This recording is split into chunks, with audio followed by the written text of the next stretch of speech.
अमरावती के अस्पताल हो या यहाँ के जो सरकारी अस्पताल है वो खुद ऐसा लगता है कभी कभी आखिरी सांस ले रहे हैं। जनप्रतिनिधि जो होने वाले या फिर कह सकते हैं कि जो देशमुख सर डॉक्टर है, तो हमें उनसे एक आशा है अमरावती वालों को कि कहीं ना कहीं इस तरीके की जो जन सुविधाएँ हैं या स्वास्थ्य को लेकर जो है एक तरीके का माहौल बनना चाहिए, ऐसे अच्छे तरीके का, उसको लेकर क्या सोचें। अभी जैसे अभी आप रूरल की बात कर रहे थे, रूरल का सारा पूरे जिले का जो स्वास्थ्य सुविधा के लिए सारा का सारा प्रेशर अमरावती के सिविल अस्पताल पे आता है। भाऊ 5 साल एमएलए रहे, 5 साल मंत्री रहे, भाऊ खुद डॉक्टर है, सुनील भाऊ खुद डॉक्टर है। क्या उनको ये अमरावती अव्यवस्था नहीं दिखी? 10 साल रहते हुए कभी और उन्होंने सुधार की कोशिश नहीं की कि अमरावती उसी प्रोफेशन में है। अमरावती की बेसिक रिक्वायरमेंट थोड़े से आज भी सर में किसी को लगती है तो नागपुर स्कैनिंग के लिए ले जाना पड़ता है। यहाँ स्कैनिंग मशीन चालू नहीं, एमआरआई मशीन चालू नहीं, एक्सरे मशीन कभी चालू नहीं रहती। ये समस्या अभी की नहीं, ये कई 25 सालों से हम लोग फेस करते आ रहे सारी चीज़ें। नहीं, मैं आपको बता दूं, जब डॉक्टर सुनील देशमुख जी पहली बार आमदार बने थे, विधायक बने थे, तब ये सारी असुविधाएं थी। यहाँ पर तो स्कैनिंग मशीन नहीं था, बेड की जो थी, जब से गवर्नमेंट ने इरविन हॉस्पिटल बनाया था कोई उसमें बेड नहीं बढ़े थे। जब हमारे यहाँ की पॉपुलेशन 1 लाख थी अमरावती शहर की, उस वक्त जितने बेड थे उतने ही बेड आज भी थे। तो डॉक्टर साहब ने सबसे पहले केंद्र की एक योजना में यहाँ पर बहुत ज़्यादा निधि लाया। उस वक्त कुछ 5-7 करोड़ रुपए लाके नई बिल्डिंग बनाई, उसमें नया सारा व्यवस्था निर्माण किया, स्कैन आई, एमआरआई आई, बेड की संख्या बढ़ी, ट्रॉमा केयर सेंटर आया, उसके बाद में वेंटिलेटर्स आए। ये सारा के सारा इरविन में डेवलपमेंट हुआ, उतना ही डफरीन में भी डेवलपमेंट हुआ, वहाँ पर भी जो बेड है उसकी संख्या बढ़ाई थी। उसके बाद में सुपर स्पेशलिटी हॉस्पिटल आया, आपने देखी होगी उसकी इमारत, उसकी बिल्डिंग है आज, इमारत ही है ना, मैं बता रहा हूँ। तो ये सारा किया। उसके बाद में सुपर स्पेशलिटी हॉस्पिटल का पूरा बिल्डिंग बना के वहाँ पर जितने भी सुपर स्पेशलाइज्ड डिजीजेस है, जैसे किडनी थी, उसके बाद में छोटे बच्चों की बीमारियाँ थी, उसके बाद में न्यूरोलॉजी थी, ये सारे इसके ऊपर वहाँ पर काम शुरू हुआ। उसके अपॉइंटमेंट्स का काम शुरू हुआ था। करोड़ों रुपए के इक्विपमेंट्स वहाँ पे आए थे ताकि यहाँ के गरीब इंसान को मुंबई नागपुर दवा पानी के लिए, इलाज के लिए नहीं जाना पड़ेगा। उसमें जब वो आखिरी का साल था 2009 साल, उसमें कैंसर का भी एक उन्होंने उसमें इंक्लूड करवा लिया था बजट में कि भाई ये सारी सुविधा यहाँ पर मिले। ये तो जो बदतर हालत हुई ये गए 5 साल में हो गई। वहाँ का स्कैनिंग बंद है, वहाँ का एमआरआई बंद है, वहाँ की सोनोग्राफी की मशीन बंद है। आप अगर वहाँ गलती से चले जाओगे तो वो वहाँ का डॉक्टर उसको बोलता है आपने वहाँ से बाहर से फलाना करके। कहने का मतलब ऐसा है कि जो काम आपने किया, बिल्कुल जो काम किया होगा उस काम को पूरा का पूरा उन्होंने करने नहीं दिया, आगे नहीं बढ़ने दिया। पुल आपने बनाया, क्या पुल पे से लोगों को जाने नहीं दिया? आगे बढ़ाते थे तो मुझे बहुत खुशी होती थी, पर मैं तो ये बोलता हूँ कि देखो ऐसा कुछ एक बार कोई चीज डेवलप करने के बाद में लोकल एमएलए इतना इंटरफेयर कर सकता, सुविधा छीन लेता, ऐसा होता है? बिल्कुल, क्यों नहीं कर सकता। तो आप भी आने के बाद में जो इन्होंने सुविधा उपलब्ध कराई वो आप भी खत्म करोगे? हाँ, सुविधा करी उन्होंने, नहीं उन्होंने जो भी की होंगी, जैसे मुस्लिम क्षेत्र में बैंक लाया उन्होंने, मैं क्या बोल रहा हूँ, इतने सालों में कोई बैंक की आवश्यकता लगी? मैं क्या बता रहा हूँ, देखो उन्होंने उसको बंद नहीं किया। जाके एमएलए का काम है कि उसका सर्वे, उसकी मीटिंग्स लगाई जाए, अधिकारियों से पूछा जाए ये बंद क्यों है, उसकी सारी व्यवस्थाओं को फिर से ठीक ठाक कर दिया जाए। अगर गवर्नमेंट के लेवल से कोई चीज़ चाहिए वो भी ले सकते। वो जाकर के ऐसा नहीं कि किसी ने बटन बंद कर दिया, पर इस शहर का विधायक होने के नाते ये उनकी जिम्मेदारी थी कि यहाँ की जो सुविधाएँ, जो आपने कहा कि उसके आगे, मैं तो बोल रहा हूँ कि कुछ लोग ऐसे हैं कि जहाँ डेवलपमेंट चलता है उससे आगे ले जाने की कोशिश करते, पर यहाँ तो ऐसा है कि जो थी उसको भी नहीं संभाल पाए। अपने बाप दादा का जो घर होता है ना, तो किसी को बाप दादा का घर विरासत में मिल जाता है, किसी को नहीं मिलता है, तो वो जो है उसको केवल डागडूजी और पेंट भी करता रहे तो भी उसको लोग बोलते हैं कि काबिल आदमी है, जो मिला था उसको कम से कम संभाल के रखा। यहाँ तो संभालते भी नहीं आया।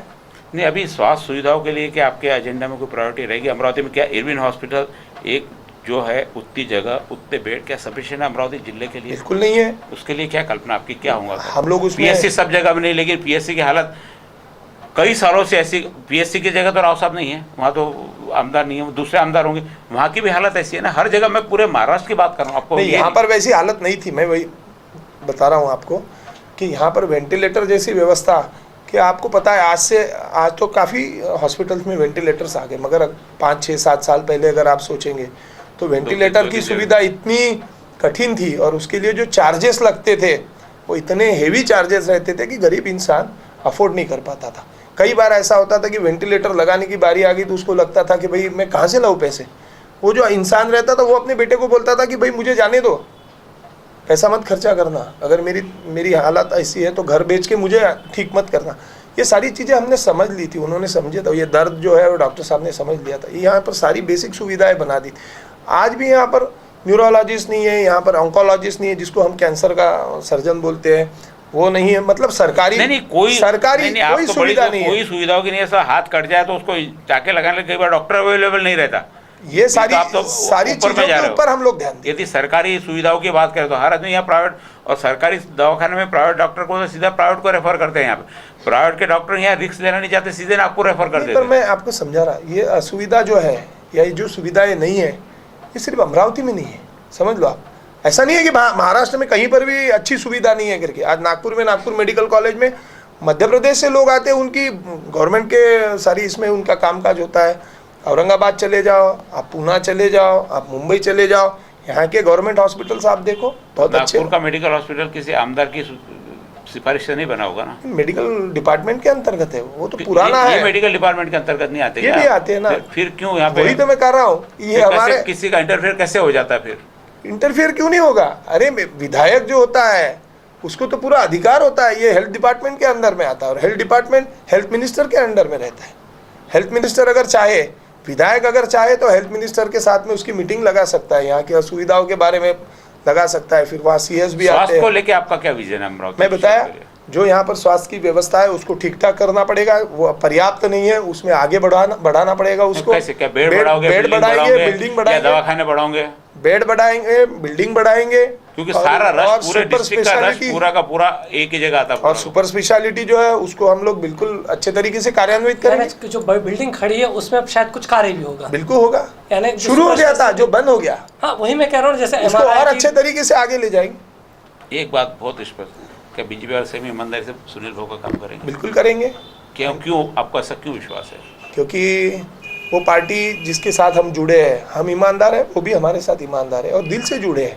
वो लोगों ने भी दिल से बहुत सम्मानपूर्वक डॉक्टर साहब को उन्होंने पार्टी में लिया है। ये ऐसा नहीं है कि कोई मतलब एडजस्टमेंट है, उनको ले लेना है, ऐसा नहीं है। नितिन जी गडकरी जो है वो भी विकास चाहते हैं, विकास पुरुष के रूप में जाने जाती है। उनकी भी अपनी एक विजन है महाराष्ट्र के बारे में। उन्होंने डॉक्टर साहब को काम करते हुए देखा था, उन्होंने ये बात को जान लिया था कि ये विकास की दृष्टि रहने वाला आदमी है। और जब डॉक्टर साहब मिनिस्टर थे खुद, तब नितिन जी महाराष्ट्र में विदर्भ का जो बैकलॉग है उसकी लड़ाई लड़ रहे थे।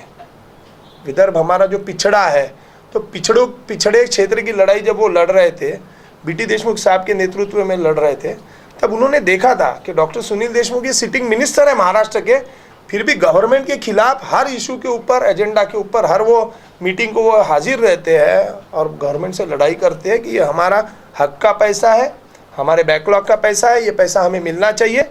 तो जब विकास की बात आती है तो ये एक विकास की दृष्टि लेके काम करने वाला इंसान है, इसलिए दिल से उन्होंने डॉक्टर साहब को साथ दिया है। डॉक्टर साहब ने भी आने के लिए कांग्रेस को कितनी तोड़ोगे आप? बहुत। अब ये तो आने वाला समय बताएगा। आज भी जैसे युवा कांग्रेस के लोग कांग्रेस छोड़ के हम नहीं तोड़ रहे हैं। देखो, हमने उसके पीछे कोई बहुत कोशिश करने की जरूरत नहीं है। डॉक्टर सुनील देशमुख से लोग जुड़े हैं, लोग चाहते हैं, कांग्रेस में जो आज है बच्चे वो भी ये चाहते हैं कि डॉक्टर साहब चुन के आए। क्योंकि डॉक्टर साहब को ऐसा लगा सिर्फ बीजेपी के भरोसे चुन के नहीं आ सकते, कांग्रेस वाले भी लाने पड़ेंगे बीजेपी में करके। ऐसी कोई बात नहीं, उनको हमने नहीं लाया। वो तो आपने ये बात का जिस बात का आपने जिक्र किया, वो तो नॉमिनेटेड भी लोग नहीं है, इलेक्टेड लोग हैं। जो इलेक्टेड लोग हैं वो पार्टी छोड़ रहे हैं, क्योंकि उनको भी शायद लगा होगा उस वक्त के आने वाले समय में 5 साल में फिर से डॉक्टर साहब के साथ इंसाफ किया जाएगा। और उनको पता है कि अगर शहर को आगे ले जाना है, इस जिले को आगे ले जाना है, इस क्षेत्र को आगे ले जाना है, तो डॉक्टर साहब के नेतृत्व के अलावा कोई यहाँ पर दूसरा नेतृत्व हो नहीं सकता। ऐसा, यदि खुदा ना खास्ता भारतीय जनता पार्टी से सुनील देशमुख साहब हार जाते हैं, तो क्या वे भाजपा में आप सब लोग बने रहेंगे? बिल्कुल रहेंगे, 100%। जिस पार्टी के साथ में 35 साल जुड़े थे, हम उसके पास साथ में जुड़े रहे। अब भाजपा के साथ में जुड़े हैं, बिल्कुल उनके साथ में जुड़े रहेंगे।